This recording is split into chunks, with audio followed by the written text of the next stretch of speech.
Before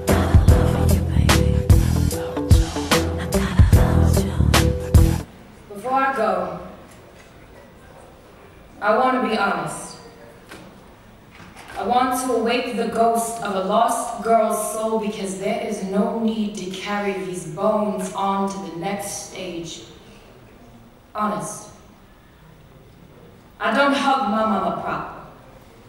I think it might have something to do with the woman who stands before me, reminding me of an old her, dead skin, stamped by the fist of rainfall, the door open, no sign of the perp or victim, just her, alone, kitchen floor held by the pools of her sorrow and her God-given weapons. As my 7-year-old fingers search the seasons of her scalp, I report the hurricanes passing. She forecasts sunny weekends. It's funny how I always awoke to overcast Fridays, but she is my mother nature, and honest, I don't tell my pops that I love him often.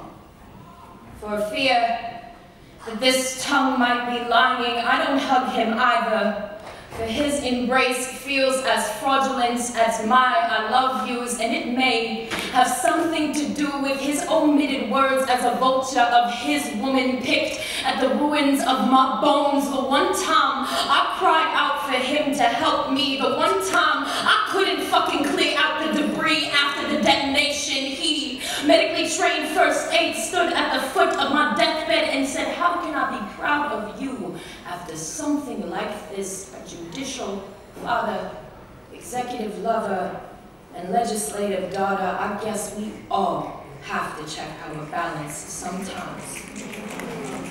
And honest, every time that I have believed to have my feet planted firmly to the ground, there has been a heartbeat beneath the floorboard tempting me to dig deeper. I spent 20 years falling, just praying for the ground to hit me, so at least then I could know that some things in this life are guaranteed. Honest, I wrote more suicide notes than I did poems. The first time that I tried to scribe the Iliad, it was a farewell to my 10 years in Troy. I wrote off my Trojan War, apologized for the burden of my looming odyssey. I searched for the galaxy in my palms, trying to find God in my veins as the Lord, but it seemed I was destined for the underworld. And honest, the very next day, I turned to my best friend and said, "I am fearful my Cyclops hands might try to kill me as I sleep, because last night they just penned my own obituary." And honest,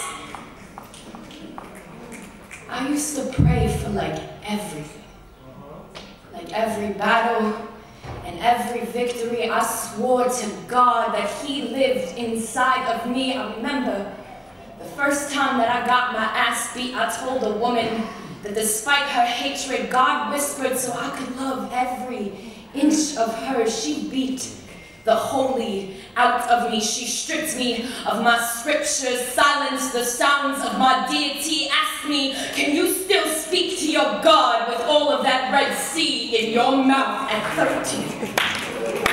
I used to wake up every hour on the hour to check the front door for invisible intruders. I think it may have had something to do with living in Dante's Inferno. And honest, I had abandoned all hope. And honest, this isn't the first time that I am purging. It's just the first time I'm choosing to use words instead of my Last Supper. And honest, my first love was my heroine. He too saw the light in me, said though it wasn't even of God or meant for me, it was just a white dwarf, just a chance of galaxy, chance for him to conquer. He called himself Captain, called himself Voyager, Columbus, to my native Poseidon, to my Pacific. The first time he said happiness didn't come without me. I knew no one would ever really love me.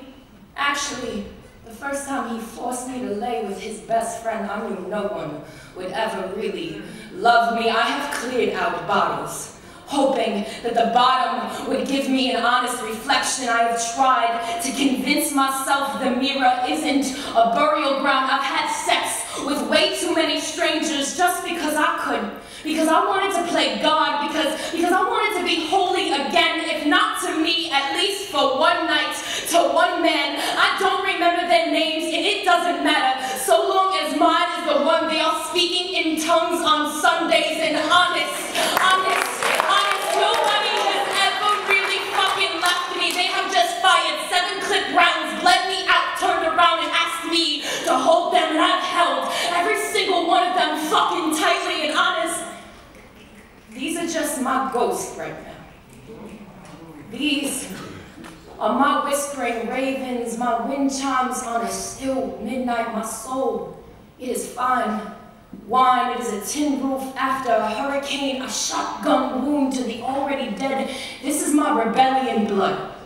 My solar flares in summer solstice. I am a flight risk. I am Genesis encrypted in Latin. I am a flare gun gone off in the midst of hiding. I am the only person. I cannot write a metaphor for I fall in love too fast, too hard, and too quick. I'm a penny falling from a skyscraper. I almost always cry when my pops talks on the other line. My mom has told me she's not really sure if I've ever really loved her. I'm not really sure I've ever really loved anybody, but I'm ready to love myself now.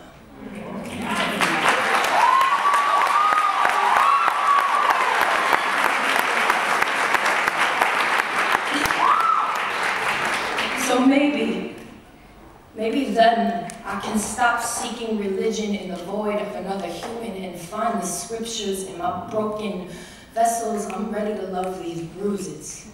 I'm ready to commence this healing, honest.